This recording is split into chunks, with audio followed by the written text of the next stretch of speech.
Michelle Williams has always been drawn to roles that push boundaries, challenge perceptions, and explore the deep, often unexplored emotions that make us human. So, when she found herself reading the script for Dying for Sex during an extended break from Hollywood, she knew instantly that this was the kind of story she was meant to tell. After 5 Academy Award nominations, Williams could have easily chosen to take more time off, focus on her family, and enjoy life outside the spotlight. But sometimes, the right project finds you when you least expect it. Her decision to come out of her hiatus was not just a professional one, but a deeply personal one, especially given the emotional weight of the story. "I wasn't looking for work," Williams explains in a recent interview. "I was happy at home, happy with my family, happy in my life. But when this script landed in my hands, I couldn't ignore it. I closed the pages, and I thought to myself, oh, this has my name on it." The story of Dying for Sex is one that blends raw vulnerability with humor, touching on universal themes of love, mortality, and, most poignantly, pleasure. The show is based on the real-life podcast of the same name, which chronicles the life of Molly, a woman facing a terminal cancer diagnosis. Rather than succumb to fear and despair, Molly makes an unorthodox decision. She leaves her marriage and embarks on an intimate and sexual journey with her best friend, Nikki, before her time runs out. Williams plays Molly, a woman who is determined to feel everything she can in the time she has left. Her character's choice is one of profound self-discovery, a way to reconnect with her own body, with pleasure, and to truly live before she can no longer feel anything at all. It's about being unapologetic in seeking joy and pleasure, even when faced with an impending end, Williams says. It's about reclaiming your body and your life, and finding new ways to express yourself fully. The show's premise is deeply personal, rooted in the experience of a real woman who, after a second cancer diagnosis, chooses to live her remaining days on her own terms. It's not just about sex, though the journey is about healing, exploration, and reclaiming a sense of ownership over one's body. It's a bold, unfiltered story that sheds light on the complex intersections of intimacy, mortality, and friendship. The show's tone is both tender and humorous, a testament to the friendship between Molly and Nikki, who embark on this journey together. Nikki, played by an equally compelling co-star, is the grounding force for Molly, supporting her while challenging her choices in ways that feel real and human. The friendship between the two women is a cornerstone of the narrative, a deep bond that underpins the narrative of sexual healing. What drew Williams to the role wasn't just the character of Molly, but the underlying message of dying for sex. It's a reminder that we should never feel ashamed of seeking pleasure, joy, or connection with others, Williams reflects. Molly's journey is one of courage, of self-empowerment, and of making peace with her body before it's too late. It's not just a story about a woman facing death. It's a celebration of life in all its raw, messy, beautiful forms. As Dying for Sex gets ready to premiere on Hulu this Friday, Williams is excited for audiences to experience this unique and unforgettable journey. "This story made me feel something in ways I didn't expect," she says. "It was a leap for me, and it was a leap for the character of Molly. It's a story about living, not just about dying. And I think that's a message everyone can relate to, no matter where they are in their own lives." For Williams, Dying for Sex marks a return to Hollywood after a 2.5-year break. But it's more than just a return to the screen. It's a reminder of why she took the break in the first place, to rediscover herself, her joy, and her connection to her own life and body. And in the end, that's exactly what she brings to the role of Molly, a woman rediscovering herself in the face of an unimaginable loss. As viewers tune in this Friday, they will witness a performance that is both deeply emotional and liberating, showcasing the incredible range that has made Williams one of the most celebrated actresses of her generation.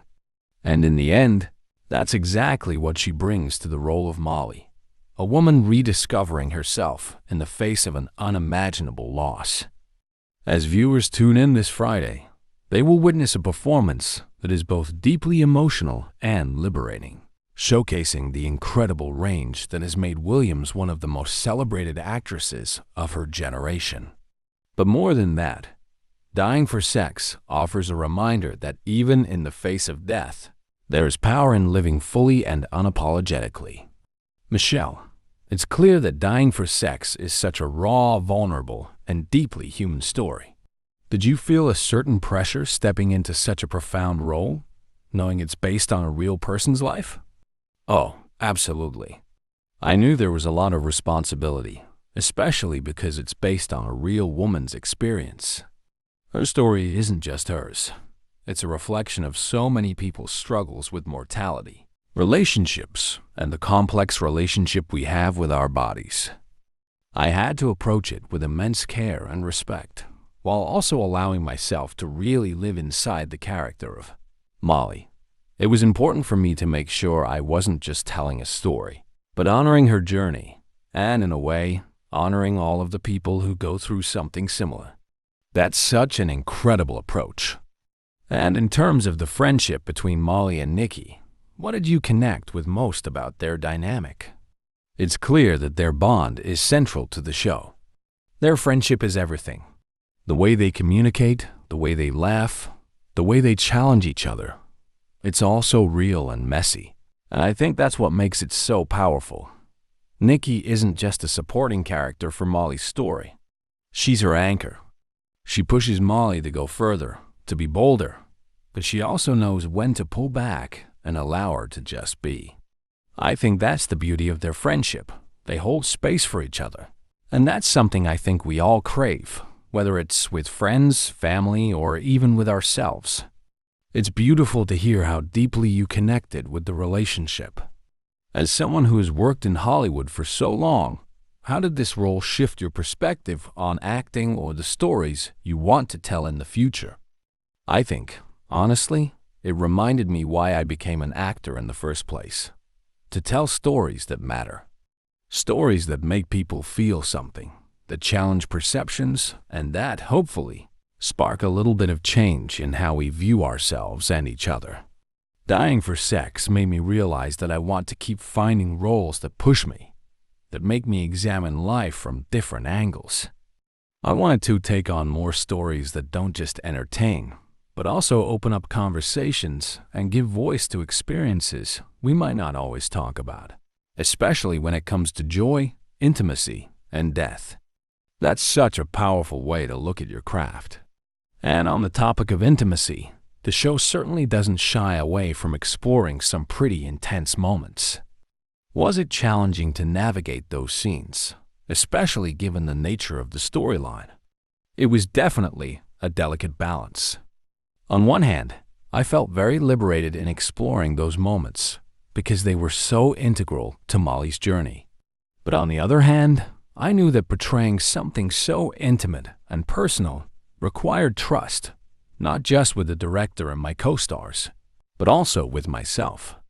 I had to remind myself that these scenes weren't about spectacle. They were about authenticity. It was important to show that even in these vulnerable, raw moments, there's power in reclaiming your own body, your own voice. Those moments of sexual healing and discovery, though deeply personal, were all about embracing life rather than fear. It's amazing to hear how much trust you had in the process. And with the show being such a mix of humor, heartache, and courage, do you think the audience will walk away with a different understanding of how we approach pleasure, intimacy, or even loss? I hope so. I think we tend to shy away from talking about pleasure, especially when it's tied to something as serious as illness or death. But Dying for Sex invites us to rethink that it's a reminder that pleasure isn't something to be ashamed of. It's a part of living fully. It's an act of self-care, of reconnecting with yourself in ways that can be incredibly healing. And while the show tackles loss head-on, it also celebrates life in a way that's unexpected. There's humor, there's lightness, and I think viewers will be surprised by how much joy there is in Molly's journey. It's about giving yourself permission to live fully even in the face of mortality. That's such a beautiful message, and I think the world needs more stories like that. So, after Dying for Sex premieres this Friday, what's next for you? Are there any other projects you're excited about? Well, I have to say, after playing a character like Molly, it's hard to imagine what could follow that up. But there are definitely some things in the works.